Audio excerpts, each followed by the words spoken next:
तूफान आएगा, पुल टूट जाएगा, आंधी आएगी, बिजली के खंभे उखड़ जाएंगे, लेकिन असल सबसे बड़ी चीज किसी समाज को ऊपर उठाने की होती है तो वहां के नौजवानों को हौसला पैदा करना, वहां के लोगों के दिलों में हिम्मत और हौसला पैदा करना, वहां के लोगों को मौजूदा वक्त की सरकारों से लड़ने के लिए बरसरे पैकार करना।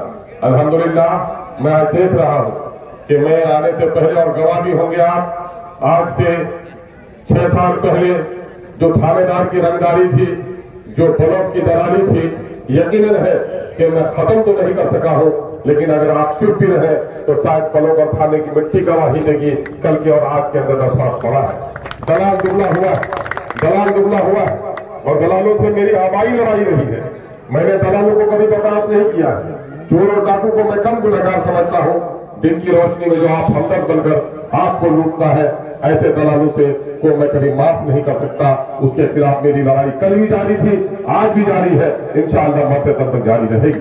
मैंने हमेशा कहा है, शरीफ लोगों जगो, समाज के हिंदू मुसलमानों जगो, ये पछुआ और पूर्वा की लड़ाई छोड़ो, ये कुलैया और सुरजापुरी की लड़ाई छोड़ो। असबियत जहां होती है, जहां इलाकाइयत की बात होगी है, जहां बिरादरी की बात होगी है, वह इंसाफ कर जाता है, और जहां इंसानियत अखलाक और अदल की बात होती है, वह अमन कायम होता है, और अमन ही में तरक्की मुमकिन है। मैंने इन तमाम तर मामलों में कोशिश की है। आपकी दुआओं से आज असेंबली में आपके एक एक मसले को जिस तवानाई के साथ, जिस मजबूती के साथ मैंने लड़ने का काम किया है, सिर्फ वो अमूर वैसा का ही नहीं, पूर्णिया का नहीं, बल्कि पूरे बिहार के मजलूमों की आवाज बनने का मौका आपने हमको दिया। आज बिहार के किसी हिस्से में भी कहीं भी मुसलमानों पर, दलितों पर जुल्म हो तो कांग्रेस और राजद के दफ्तर में लोग नहीं जाते। सबसे पहले अगर किसी दफ्तर में आता है तो एमआईएम के दफ्तर में आता है। ये बच्चे गवाह होंगे।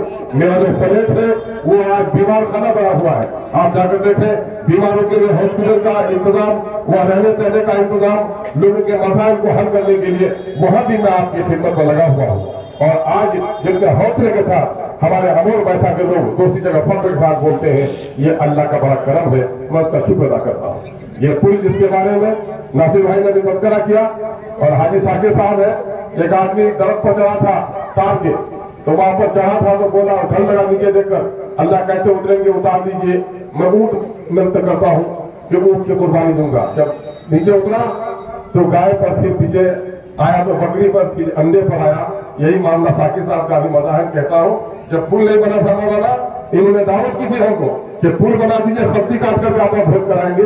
हम मुर्गा काट के भी भोज तक नहीं कराया। मसला ये है कि मेरा मसला ये है कि ये सड़क भी, जो पिछले दिनों में इलेक्शन के जमाने में मैं आया था, कई नौजवानों ने कहा इधर सड़क सेंक्शन नहीं है ना, कांग्रेसी सब नौजवान था। अब उस बेचारे को क्या कहे कि नौजवानों को गुमराह करके रखा है, बोले बस हमारे बात बने अभी, तो मैंने भी छोड़ दिया जरा सा। सच्ची बात आप लोगों को कहता हूँ, ये दफीदी करने बने जहाँ अगर सेंक्शन है तो बने अभी, लेकिन जब नहीं बनी तो फिर तकाजा लोग करने लगा। तो मैंने कहा जो था कांग्रेसी सर, पूछो उन लोगों को कि सड़क अगर सेंक्शन कर दिया तो फिर बन क्यों नहीं रही है।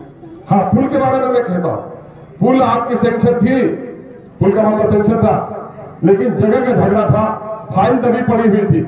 मैंने कहा कि मेरा जितना गुस्तरा के लोग महबूब है, उतने ही हमारे महसूल के लोग महबूब है। मैं गुस्तरा और महसूल को लड़ाना नहीं चाहता हूँ, जरूरत है कि काम हो जाए। अल्हम्दुलिल्लाह उस फाइल को मैंने आगे बढ़वाया, उस झगड़े को खत्म करके जमीन पर उतारा। जिस दिन पुल का मैंने उस दिन कहा है कि ये मेरे जमाने का मंजूर किया हुआ नहीं है, मैं झूठ बोलने का आदमी नहीं हूँ, बल्कि मैंने उस दबी हुई फाइल को निकाल कर जमीन पर उतारने का काम मैंने किया है। दूसरा रहता तो आज भी ये पुल आपका नहीं बन पाता। बिल्कुल आप जानते हैं, आज अल्हम्दुलिल्लाह आपको सुनकर खुशी होगी कि अभी गुस्तरा में जो का मुतालबा था, वहां भी पुल का हमने प्रस्ताव डाल दिया है, वो भी पाइपलाइन पर है, इंशाअल्लाह वो पुल भी बन जाएगा। यहाँ पर एक बड़ा मसला आपके बिजली का मसला है। बिजली लाइन की सप्लाई नहीं है, अभी खंभे उनमें तब्दील हो रहे हैं। मैं भी आप लोगों को कहता हूँ, जहाँ लोगों के बिजली के तार जले हैं, जहाँ पुल की जरूरत है, वो फौरी तौर पर 10 दिन